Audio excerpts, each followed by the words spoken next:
Salut les amis, j'espère que vous allez bien. Alors je vous fais cette petite vidéo dans mon petit coin de nature pour vous parler d'un sujet très important. Le sujet c'est Parcoursup comme tu l'as vu dans le titre, et ça fait 2-3 semaines que je veux faire cette vidéo et à chaque fois je laisse le temps passer et là j'ai saisi l'occasion. Je la fais la vidéo parce que je vous transmets des informations vraiment importantes que j'ai pu constater toutes ces dernières années en accompagnant différents élèves. Et puis là cette année vraiment il y a eu une espèce de, on va dire, de fracture qui s'est faite entre deux catégories d'élèves. Des élèves qui sont vraiment très contents de leurs résultats et pour lesquels Parcoursup représente un peu la consécration de tout leur parcours scolaire jusqu'au secondaire, et puis les élèves qui vivent la déception. Et ça c'est quelque chose que j'ai constaté toutes ces dernières années, notamment depuis que la sélection par APB, anciennement APB, et Parcoursup aujourd'hui a été mis en place, la sélection on va dire numérique, pour l'orientation des élèves. Et voilà cette espèce de fracture entre les élèves qui sont très contents et ceux qui sont très déçus, parce que du coup la réalité brutale apparaît, on va dire, au moment de la sélection. Et c'est ça les amis, le mot important qui est associé pour moi à Parcoursup, c'est la découverte de ce qu'est la sélection.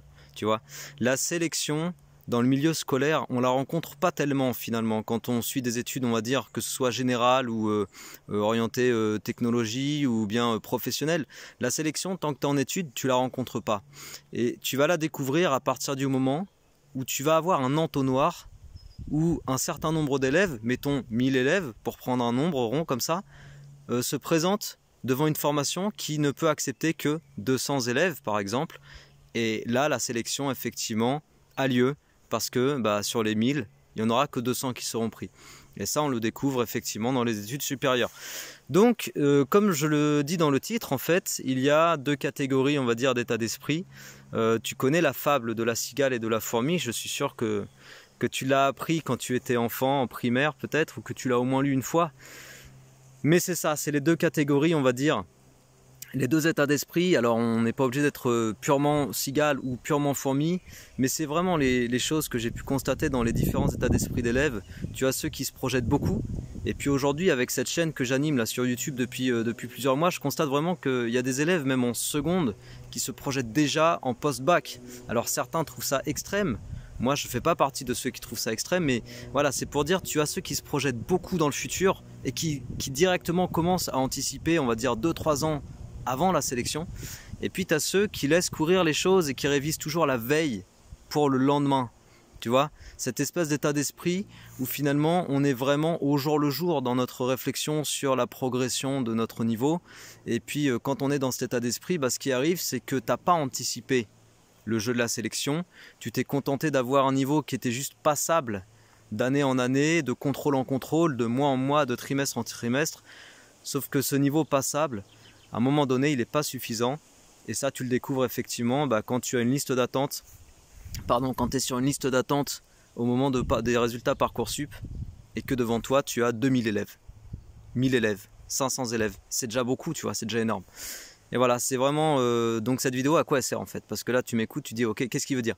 Je veux dire par là qu'il y a un truc vraiment important à comprendre, c'est qu'il faut anticiper. C'est un des secrets, je l'ai dit dans d'autres vidéos, j'ai déjà expliqué, c'est un mot qui reviendra tout le temps et tu verras, si tu suis mes vidéos, tu verras que c'est quelque chose que je formule très souvent. L'anticipation, c'est un des secrets, c'est pas le secret, c'est un des secrets. On peut pas, à mon avis et à mon sens, on peut pas réussir sans anticiper un minimum. Et anticiper dans le milieu scolaire et dans les études, qu'est-ce que c'est? C'est se projeter sur la sélection. Et tu vois, Parcoursup, ça représente la première vraie sélection auquel tu es confronté. Et la deuxième vraie sélection auquel tu es confronté, c'est quand tu sors avec un diplôme, mettons, et que tu vas aller sur le marché du travail, tu vois, le marché de l'emploi, ce qu'on appelle le marché de l'emploi. Et ça, cette sélection, je peux t'en parler aussi parce que je l'ai vécu. Mais quand tu sors avec un diplôme qui est reconnu et qui a beaucoup de valeur aux yeux de plein de gens, et c'était le cas pour mon diplôme de l'INSA, tu vois, c'est 4 lettres, INSA écrites sur ton diplôme, donc école d'ingénieur, l'une des meilleures en France, enfin l'un des meilleurs réseaux d'écoles d'ingénieurs en France. Je peux te le dire par expérience, et c'est un fait avéré, que quand un employeur ou un recruteur reçoit ce CV sur sa table, forcément ton CV il a de la valeur. Et tout ça, c'est des choses qu'il faut anticiper, tu vois. Aller dans une école connue, chercher des réseaux d'écoles réputés, c'est justement préparer le moment où tu chercheras du travail et où effectivement ton CV il aura éventuellement plus de valeur que le CV d'un autre. Et c'est pas le fait de dire on est en compétition et on veut être meilleur que les autres. Et ça, c'est pas une question de ça du tout. C'est une question de savoir qu'on est très nombreux sur le marché de l'emploi. Vous êtes très nombreux dans les filières générales. Vous êtes très nombreux parmi la population française. Je veux dire les jeunes qui préparent une filière professionnelle. Voilà, vous êtes la relève, on va dire. Et le marché de l'emploi, il est ce qu'il est et il n'est pas des meilleurs aujourd'hui. Et il faut faire sa place, ou en tout cas, il faut faire valoir ses compétences. Et l'une des premières possibilités pour ça, c'est le diplôme. Ok ? Et c'est pas la seule, hein, bien sûr, on est d'accord que j'axe pas tout sur le diplôme. Il y a les compétences réelles, il y a le savoir-être, il y a la façon dont tu t'exprimes, il y a tes compétences aussi techniques, tes compétences manuelles, ton vrai savoir. Tout ça, ça va faire partie en fait à part entière dans le processus de sélection au moment où tu vas vouloir faire ta place. Mais quand les gens ne te connaissent pas et que en fait c'est juste tes notes qui vont parler pour toi ou ton diplôme qui va parler pour toi, bah, ce qui va être important c'est ton dossier, ce qui va être important c'est ton diplôme, ce qui va être important c'est l'école dans laquelle tu es allé, c'est la formation que tu as suivie, etc., etc. Voilà, donc en fait je tremble un peu je crois parce qu'il fait un peu froid en fait là, il fait un peu frisqué. En fait ce que je veux te dire c'est que projette-toi, anticipe, voilà. Cette vidéo elle est surtout utile si tu es en seconde, si tu es en première et que pour toi Parcoursup c'est à on va dire une distance de 1 an, 2 ans, 3 ans, peut-être que tu regardes cette vidéo et que tu es au collège. Donc cette vidéo elle est très importante à ce moment-là pour toi. Il faut que tu saches que plus tu t'y prends à l'avance pour construire ton dossier scolaire, pour construire ta sélection on va dire Parcoursup et ta sélection pour le post-bac, plus tu t'y prends à l'avance, mieux ce sera. Voilà, il faut vraiment se projeter, il ne faut pas, à mon avis, raisonner du jour pour le lendemain. Et tout ce qui consiste, comme type de raisonnement, à dire je révise pour un contrôle parce qu'on va avoir le contrôle le lendemain et du coup je m'y prends toujours à la dernière minute. Tout ça, c'est des raisonnements à très court terme, à trop court terme, on va dire. Et les élèves que je peux avoir en tête et je sais pour lesquels il y a une déception un petit peu à l'issue de cette sélection Parcoursup de cette année, donc certains terminales que je connais, et ben c'est un petit peu dans cet état d'esprit malheureusement qu'ils étaient. Tu vois, le fait de toujours raisonner du jour pour le lendemain.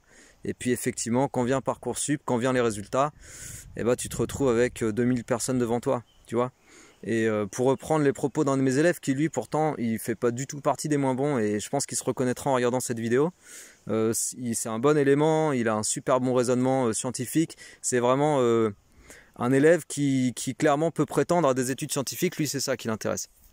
Et ben tu vois, j'en discutais avec lui il y a une semaine, et puis cet élève-là me disait justement que voilà, c'est fou parce que c'est vraiment au moment de Parcoursup qu'on découvre ce que c'est la sélection, et ça fait un peu mal à l'ego, tu vois. Ça fait un peu mal à l'ego de se dire, j'ai 1000 personnes devant moi, je suis en liste d'attente. Ok, c'est ça en fait moi la chose sur laquelle je veux t'alerter. C'est qu'à un moment donné, il peut même y avoir une notion de un petit peu, on est un petit peu blessé dans notre ego, quoi, parce que c'est vrai quand t'as jamais été habitué à un vrai classement qui va avoir un impact réel. Je te parle pas d'un prof qui distribue les copies dans l'ordre croissant des notes ou décroissant, parce que une fois que t'es habitué, t'en as rien à faire en fait. Mais là, l'impact il est réel, parce qu'en fait, si t'es sur liste d'attente dans une sélection formation comment dire post-bac et que la liste d'attente est trop longue et que t'es pas pris, bah t'es pas pris. Tu vois ce que je veux dire? Là, l'impact, il est réel. C'est pas une question juste j'ai pas eu la moyenne et puis on m'a rendu ma copie en dernier dans le lot des copies. Là, c'est vraiment que l'impact, ça peut être que t'es pas pris sur une sélection qui te plaisait. Voilà. Et ben, cet impact-là, tu le découvres. Et pour ne pas le découvrir ou pour éviter d'avoir à découvrir cette désagréable surprise, les amis, anticipez. C'est vraiment ça le plus important. Il faut que vous anticipiez et pour ça, il faut bosser, il faut se préparer mentalement, il faut avoir une stratégie. Ok, le mot stratégie est important. Il faut se mettre des petits rappels sur post-it au-dessus de son bureau, dans sa chambre. Il faut penser régulièrement à ces choses-là. C'est votre avenir que vous construisez. Et du coup, bah, c'est vous qui avez les cartes en main à ce niveau-là. Ok, à ce niveau-là, c'est vous qui avez des cartes en main pour pouvoir construire une partie de votre avenir. Voilà ce que je voulais vous dire sur Parcoursup. Donc, pour moi, c'est bien d'être plutôt cigale que plutôt fourmi que cigale. D'ailleurs, j'allais me tromper. La fourmi fait des réserves pendant tout l'été, pendant que la cigale, elle ne fait que chanter et se prélasser sous le soleil. Et quand vient l'hiver, bah, la fourmi, elle a accumulé et elle peut passer l'hiver. Et la cigale, elle se retrouve le bec dans l'eau avec rien à grailler. Et du coup, c'est la mouisasse. Donc faut pas trop être sur une cigale, il faut quand même profiter du temps, se faire plaisir, etc.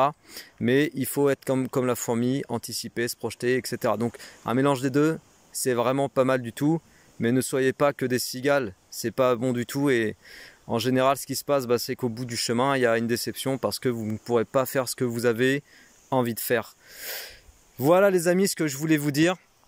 J'espère que ça vous a plu, que ça vous donne un peu de motive pour vous préparer et puis pour profiter des mois que vous avez devant vous. Là, ça va être l'été, même si je suis d'accord, on profite de l'été, c'est le moment du repos, etc.